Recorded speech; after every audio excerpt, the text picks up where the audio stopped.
2 साल निकल गए लेकिन आपको सीटी और बोर्ड्स के लिए कॉन्फिडेंस फील नहीं हो रहा है।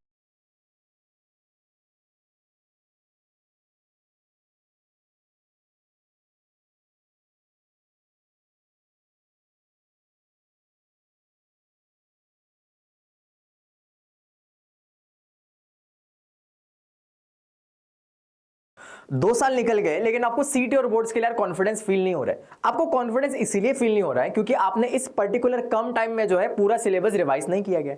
अगर आपको कोई ऐसा मिल जाए जो इस कम टाइम में पूरा सिलेबस आपको रिवाइज करके दे दे तो आपका जो है ना कॉन्फिडेंस बूस्ट हो जाएगा, सबसे पहली बात। दूसरी बात, आपका रिजल्ट बहुत अच्छा इंप्रूव हो जाएगा और मार्क्स भी बहुत अच्छे आएंगे। क्योंकि क्या होता है, फॉर एग्जाम्पल मान के चलो कि मैंने आपको कोई पर्टिकुलर टॉपिक पढ़ाया है तो अभी इस गिवन कंडीशन में आप उसके हाई लेवल के भी क्वेश्चन लगा पाओगे। लेकिन वही अगर मैं आपको 2-3 महीने बाद पूछूं तो क्या होता है कि बेसिक जो लेवल का क्वेश्चन होता है वो भी आप नहीं कर पाते। क्यों नहीं कर पाते? सिंपल इसका आंसर है कि आपका रिवीजन नहीं हुआ है। तो आपको क्या करना है, इस कम टाइम में आपको जैसे भी करके पूरा रिवाइज कर देना है 12th स्टैंडर्ड का। क्योंकि अगर मैं सीटी में फोकस करूं तो 80% जो है वो सीटी के लिए आता है 12th स्टैंडर्ड का, 20% आता है 11th स्टैंडर्ड का। इस पर्टिकुलर टाइम में मेरे हिसाब से जो है 12th स्टैंडर्ड का आप रिवाइज करोगे तो बहुत ज्यादा बेटर रिजल्ट आ सकता है। और इसी के साथ आपके लिए हमने लॉन्च किया गया है 12th बोर्ड और सीटी का कोर्स, जिसमें ऐसे टाइप के क्वेश्चन रहेंगे जो सीटी और बोर्ड दोनों लेवल का मिक्स करके आपको क्वेश्चन दिया जाएगा। मतलब 2 शॉट में एक आप रिवीजन कर सकते हैं, एक तो सीटी का और एक बोर्ड्स का। आपने ऑब्जर्व किया होगा कि आपके कोचिंग में ऐसा भी होता होगा कि फॉर एग्जांपल कोई एक पर्टिकुलर टॉपिक है मैथमेटिकल लॉजिक या फिर अप्रोक्सीमेशन जो जेईई में है ही नहीं, तो उनको क्या किया, नेग्लेक्ट कर दिया, आपको पढ़ाया नहीं होगा या फिर पढ़ाया भी होगा तो उतना ज्यादा डीप में नहीं पढ़ाया होगा।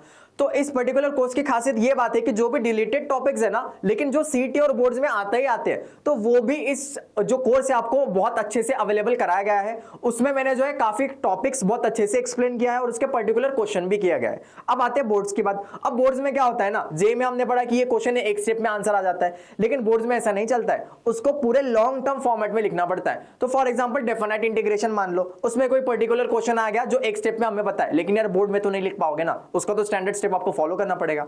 तो वो टाइप के क्वेश्चन भी मैंने इस वीडियो में जो है कवर कर रखे, पूरे रिकॉर्डेड लेक्चर्स आपको मिल जाएंगे। 12th में जितने भी चैप्टर्स है उनकी सारी थ्योरी और क्वेश्चन की प्रैक्टिस भी मैंने रिकॉर्डेड लेक्चर में बहुत अच्छे से अवेलेबल करवाई है। तो एट लास्ट मैं आपको यही कहना चाहूंगा कि इस पर्टिकुलर जो टाइम बचा है, बहुत कम महीने का टाइम बचा है, उसमें आप जैसे भी करके 12th का पूरा सिलेबस कवर कर लो सीटी और बोर्ड के लिए, तो मैं गारंटी देता हूं कि आपका जो रिजल्ट है ना वो बहुत अच्छा इंप्रूव हो जाएगा, आपका रैंक बहुत अच्छा इंप्रूव हो जाएगा। आपको क्या करना है, सिर्फ एक बार जैसे भी करके पूरा रिवाइज कर देना है और ये कोर्स आपके लिए सबसे बेस्ट है क्योंकि कम टाइम में रिवाइज यही कोर्स आपको करवा के देने वाला है।